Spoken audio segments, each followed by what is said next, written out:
Guten Tag, and welcome back to Rentner Radar, the channel where we make sure that you, our wonderful and hardworking community of retirees, always have the clearest, most reliable information about everything that affects your daily life, your independence, and your well-earned peace of mind.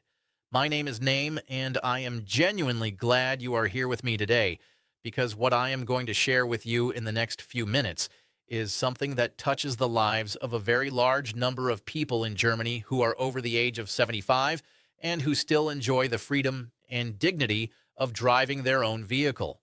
Now, before I go any further, I want you to take a deep breath and feel completely relaxed, because nothing I am going to tell you today requires you to panic, to rush, or to do anything drastic. Everything we are going to talk about today is straightforward, manageable, and something you can handle with ease once you understand it clearly, and that is exactly what I'm here for. I want to tell you a little story first. There is a gentleman named Herr Schreiber, 76 years old, a retired school teacher who has been driving for over 50 years without a single accident on his record. A few weeks ago, his neighbor mentioned something about new driving regulations coming in April 2026, and Herr Schreiber felt a little unsettled. Not because he doubted his own abilities, but simply because nobody had explained it to him in plain, simple language. He did not know what to expect, how to prepare, or whether it even applied to him at all. And that feeling of uncertainty, that quiet worry that comes from not having clear information, is something I hear about from so many of you, and it is exactly why this channel exists.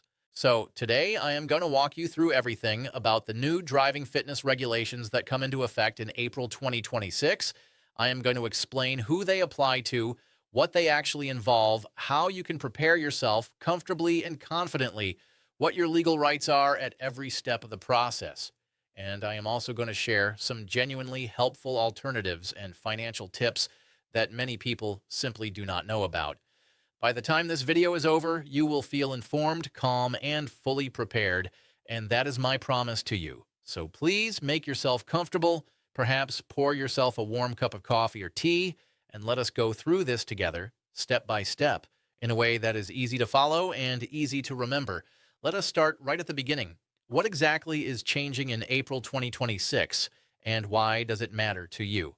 Starting from the 1st of April 2026, a new regulation comes into force in Germany that affects drivers who have reached or passed the age of 75. This regulation requires that drivers in this age group complete what is called a Fahreignungsuntersuchung, which simply means a driving fitness assessment once every 5 years. Now, I want to be very clear about something important right from the start. This is not a punishment. It is not a judgment on your abilities or your character. It is a structured process, introduced partly in response to guidelines from the European Union, that is designed to give older drivers a clear and official confirmation that they are fit and capable of continuing to drive safely. In many ways, it is actually an opportunity, because once you complete it and receive your confirmation, you have an official document that says, yes, this person is a capable, assessed, and approved driver. That is something to feel good about. Now, who exactly does this apply to? If you are 75 years of age or older when April 2026 arrives, then you will be asked to complete this assessment within 6 months of your birthday. So, for example, if your birthday falls in June, you would have until December of that year to have the assessment done. If you are currently 74 and will turn 75 sometime during 2026, your timeline begins from your birthday. And if you are already 77 or older, there are slightly extended transition arrangements in place to give you a little more time. And I will come back to those details shortly. The important thing to understand right now is that this is not something that suddenly appears overnight without warning.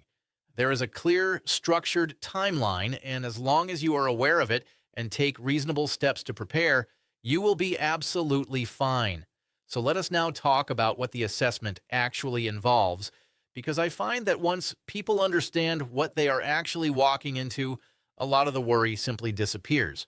The driving fitness assessment is made up of 2 parts. The first part is a medical examination carried out by a certified and approved doctor, And this examination looks at a few key areas of your health that are relevant to safe driving. These include your eyesight, your hearing, your general physical condition, and your reaction capacity. Now, most of you already visit your family doctor regularly, and many of these things may already be part of your routine checkups. The second part of the assessment is a psychological and cognitive evaluation, which tests things like your attention span, your concentration, and your ability to process and respond to complex situations, the kind of situations you might encounter in traffic. This is not a memory test, and it is not designed to catch you out. It is simply a structured way of confirming that your cognitive abilities remain sharp and well suited to the demands of driving. Many people who have gone through similar assessments in other countries report that they found the experience quite straightforward and, in many cases, even a little reassuring because it gave them confidence in their own abilities. Now, one thing I do want to be transparent with you about is the cost, because I believe you deserve to know exactly what to expect financially.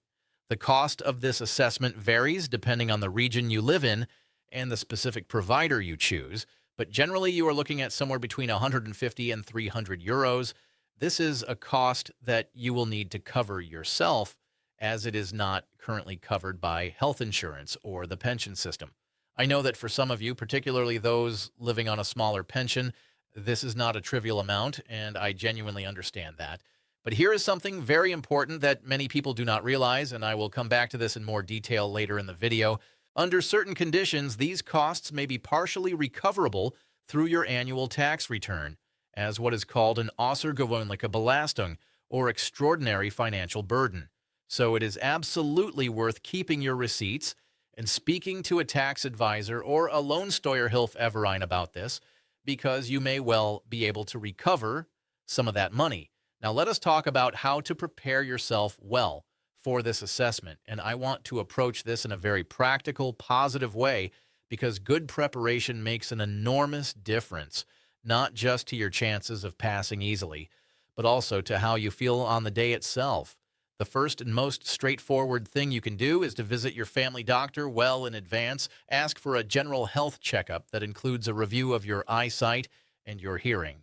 If you wear glasses, this is an excellent moment to visit your optician and have your prescription checked, because many people are quietly driving with a prescription that is a few years out of date, and updating your glasses can make a genuine difference both to the assessment and to your everyday safety and comfort on the road. If you use a hearing aid, speak to your audiologist about whether any adjustments would be helpful.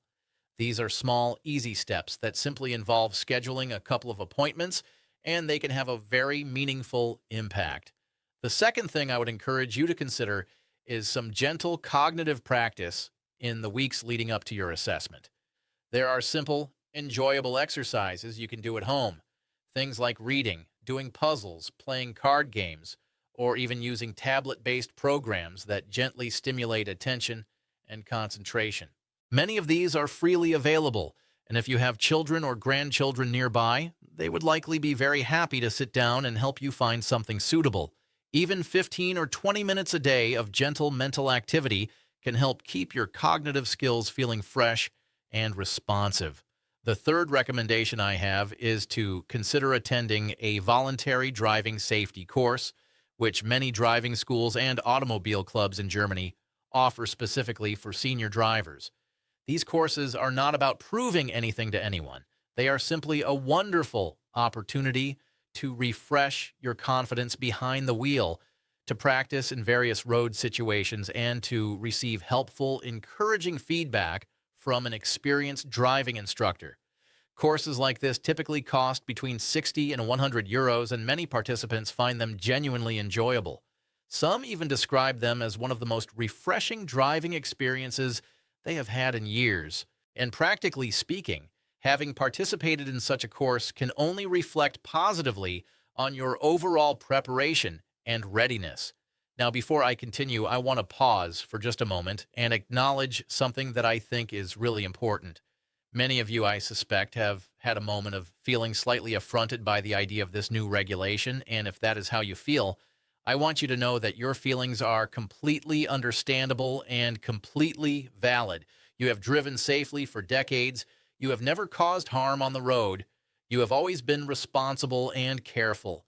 And now, at this stage of life, you are being asked to formally demonstrate something that you have been quietly demonstrating every single day for 50 years. That can feel like an imposition. But here is the perspective I would gently offer. This assessment is not a test of who you are. It is simply a structured process, and the vast majority of drivers who go through it pass without difficulty. Think of it less as a hurdle and more as an official stamp of approval on the excellent driving record you have already built.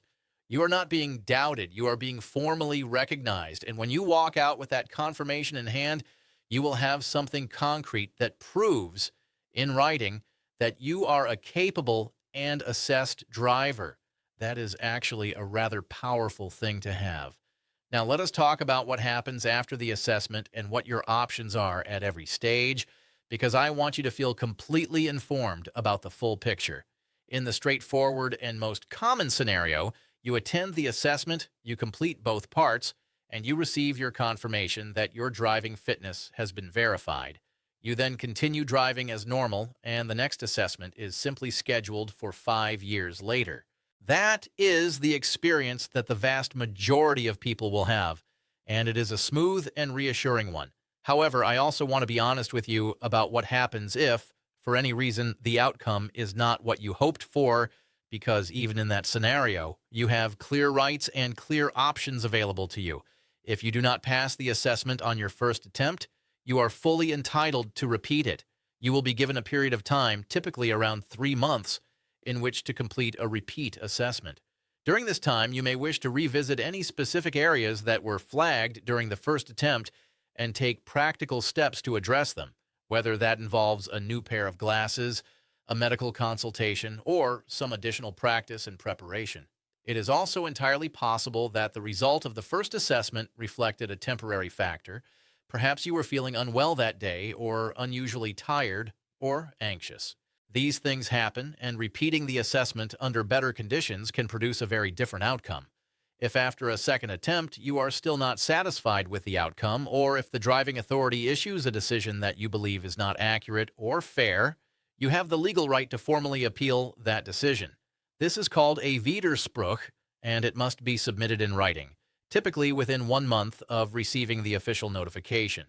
I would strongly recommend that if you find yourself in this situation, you seek the assistance of a solicitor who specializes in traffic law, and you may also wish to obtain an independent medical or psychological report that provides a professional assessment of your driving fitness. A specialist solicitor typically charges between 300 and 600 euros for this kind of case, and an independent report may cost an additional 500 to 800 euros. However, if you hold a legal protection insurance policy known as a Kfz-Versicherung, it is well worth checking whether your policy covers traffic law disputes, because many of them do, and that could mean the costs are covered on your behalf.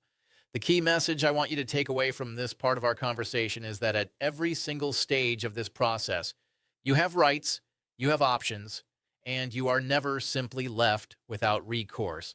The system has formal channels for appeal and review, and those channels are there for you to use if you ever need them. Now, I also want to mention something that is genuinely reassuring for a number of viewers who may be listening closely. Not everyone who is over 75 is automatically subject to this new regulation in the same way. If you only drive vehicles in the AM category, which includes small mopeds and scooters with a maximum speed of 45 kilometers per hour, then this particular regulation does not apply to you in the same way. Similarly, certain agricultural vehicles may be subject to different rules. And for those of you who are already 77 or older when the regulation comes into force in April 2026, there are transitional arrangements in place that provide a somewhat longer time frame for completing the first assessment. The details of these transitional provisions can vary, and the most accurate and up-to-date information for your specific situation will be available from your local driving license authority, which in German is called the Führerschein-Stelle, or from the Straßenverkehrsamt. My gentle and warm advice would simply be to make a note to contact them in the coming months, ask about the specific timeline that applies to you, and ask for a list of certified assessment providers in your area. Taking that single proactive step will give you complete clarity about your personal situation, and it will mean that you are never caught off guard. Now, let us talk a little more about the financial side of things because I promised you earlier that I would come back to this, and it is genuinely important. As I mentioned, the cost of the driving fitness assessment is between 150 and 300 euros, and it must be paid privately. But there is a very interesting provision in the German tax system that many people are simply not aware of. Under certain conditions, expenses of this kind can be declared as außergewöhnliche Belastungen in your annual tax return. This category, which translates roughly as extraordinary financial burdens, covers a range of costs that are unavoidable and that exceed what is considered a reasonable baseline for your level of income. These can include medical costs, expenses for aids and equipment, nursing costs, and in certain circumstances, costs related to legally required health or fitness assessments, such as this one. The way it works is that there is a threshold called the zumutbare Eigenbelastung, which represents the portion of these costs that you are expected to bear yourself based on your income. Any costs above this threshold may be deductible. For example, if you are a single person with an annual pension income of around 15,000 euros, your threshold might be approximately 6% of that amount, so around 900 euros. If your total extraordinary expenses across the year, including the assessment cost, medical expenses, hearing aids, and similar items, add up to more than 900 euros, then the amount above that figure may be deductible from your taxable income. This does not mean you will receive a large check in the post, but it does mean that you may pay slightly less tax or receive a small refund, which is always a welcome result. Now, navigating the tax return can feel complicated, and I would never want to add to your workload unnecessarily. My very practical suggestion is simply this. If you are not already a member of a Lohnsteuerhilfeverein, which is a tax assistance association, consider joining one.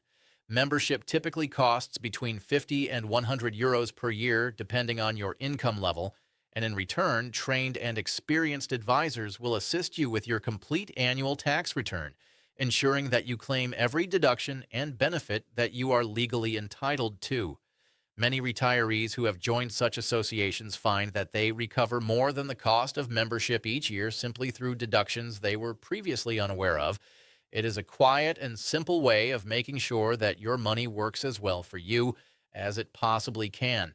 Now, I want to shift our conversation to something that I know is on the minds of many of you, and that is the question of what happens to your daily life and your sense of independence if, for any reason, you find yourself without a driving license at some point in the future. I want to approach this part of our conversation with great care and sensitivity because I know that for many of you, your car is not simply a vehicle. It is your freedom. It is your connection to your family, to your community, to your routines and pleasures, the ability to drive yourself to the doctor, to visit your grandchildren, to go to the market on a Saturday morning, to simply get in the car and go somewhere whenever you feel like it. These things represent something deeply meaningful about independence and quality of life. And the thought of that independence being reduced is something that deserves to be treated with real respect and seriousness, not dismissed. So I want to be very honest with you about the alternatives that exist. And I want to present them not as consolation prizes, but as genuinely worthwhile options that many people actually come to appreciate and even prefer once they discover them. The first and most widely available option is public transport. And I say this knowing that for some of you, particularly those in rural areas, public transport may feel limited or inconvenient. But in many cities, towns, and regions, there are now specifically designed senior travel passes that allow you to use all local buses, trams, and trains for a fixed monthly fee that is often very affordable. In some German states, this kind of social mobility ticket is available for as little as 30 to 40 euros per month, which is considerably less than the monthly cost of running a private car when you factor in fuel, insurance, and maintenance. It is worth inquiring at your local transport authority about what specifically is available in your area. The second option is what are called Rufbusse or Bürgerbusse, which are on-demand or community bus services that operate in many smaller towns and rural areas. These services are designed precisely for people who do not have easy access to regular public transport, and they often operate on a booking system where you simply call or message ahead, and a vehicle will come to collect you from your home and take you to your destination. Many of these services are free or offered at a very modest charge, and they are staffed by friendly, community-minded volunteers and drivers who take great pride in supporting their neighbors. The third option is the range of transport services offered by welfare organizations such as the Red Cross, the Johanniter, the Caritas, and the Diaconie. These organizations provide dedicated transport assistance for older and less mobile people, covering things like medical appointments, shopping trips, and social visits. Depending on your circumstances, these services may be available to you at a reduced cost or even at no charge, and they represent a wonderful example of community support that many people simply do not know exists until they ask. The fourth option worth mentioning is modern taxi and ride-hailing technology. I know that some of you may have heard about apps for booking taxis and felt that this was something too complicated or unfamiliar to engage with. But I would gently encourage you to give it a consideration because modern taxi apps are actually designed to be very simple to use. They show you in advance exactly what your journey will cost, and payment can often be arranged in cash if that is what you prefer. If any of your children or grandchildren live nearby, asking them to spend 15 minutes showing you how to use a taxi app could turn out to be one of the most useful 15 minutes you invest in your own comfort and independence. The fifth option is the idea of forming a shared transport arrangement with neighbors or acquaintances who are in a similar situation. Perhaps there are one or two people in your street or your building who still drive and who might be willing to share journeys to the supermarket or to medical appointments with costs shared fairly between you. These kinds of informal arrangements have a lovely social dimension as well, turning a practical necessity into a regular opportunity for friendly company and conversation. And the sixth option, particularly for shorter distances, is the electric mobility scooter, known in German as a Elektromobil, or for slightly longer distances, an electric bicycle or e-bike. These vehicles do not require a driving license. They can travel on cycle paths and footways, and they provide a genuine sense of freedom and independent movement for everyday errands and local trips. A good quality electric mobility scooter typically costs between 2,000 and 4,000 euros, which is a meaningful investment, but one that often serves people well for many years. And it is worth knowing that in some circumstances, particularly where a medical need can be demonstrated, the health insurance fund or the care insurance system may contribute to the cost of such a device. This is something worth asking your doctor or insurance provider about directly. Now, as we move towards the end of our time together today, I want to take a moment to address something a little deeper, something that goes beyond practical tips and legal information, and that is the emotional and psychological dimension of all of this. I think it is entirely natural and completely understandable to feel a certain resistance or even a sense of indignation when a new regulation comes along that feels like it is questioning your competence or your judgment. You have lived a full, responsible, independent life. You have contributed to this society through decades of work, through taxes, through raising families, through building communities. And to suddenly feel as though you need to prove something, that you have simply always been a capable and responsible person, can feel deeply unfair. I hear that. And I want you to know that your feelings on this matter are valid and respected. But I would also gently offer this thought. The assessment that is coming in April 2026 is not about doubting you. It is about creating a formal system of acknowledgement for drivers who have reached this stage of life, a system that says your continued participation in road traffic is valued, recognized, and officially verified. Thousands of drivers will go through this process and come out the other side with a piece of paper that confirms what they already knew about themselves. And that confirmation, that official recognition of their continued capability, is something to feel proud of and reassured by. If you find, as some people genuinely do, that the assessment reveals an area of health or function that would benefit from some attention or adjustment, then that is actually a valuable discovery, one that serves not only your safety on the road, but your wider health and well-being as well. A new pair of glasses, a hearing aid adjustment, a small change in medication. These are things that can genuinely improve your quality of life in many ways beyond driving. So please, wherever possible, try to approach this process with an open heart and a calm, confident mindset. You have overcome challenges before, many of them far greater than this one. And this one, with the right preparation and the right information, is very manageable indeed. Let me now bring everything together and give you a clear, simple summary of the key points we have covered today, because I want to make sure you leave this video feeling completely clear and confident about everything. The first key point is that from the 1st of April 2026, drivers who are 75 years of age or older will be asked to complete a driving fitness assessment once every 5 years. This assessment consists of a medical examination and a cognitive evaluation, and it is carried out by certified and approved providers. The second key point is that the cost of the assessment falls between 150 and 300 euros, and it must be paid privately, but it may be partially recoverable through your annual tax return as an extraordinary expense, so keep your receipts and speak to a tax advisor or Lohnsteuerhilfe. The third key point is that there are clear and effective ways to prepare yourself for the assessment, including visiting your doctor and optician, engaging in gentle cognitive practice at home, and optionally attending a voluntary driving safety course. These steps are manageable, practical, and genuinely helpful.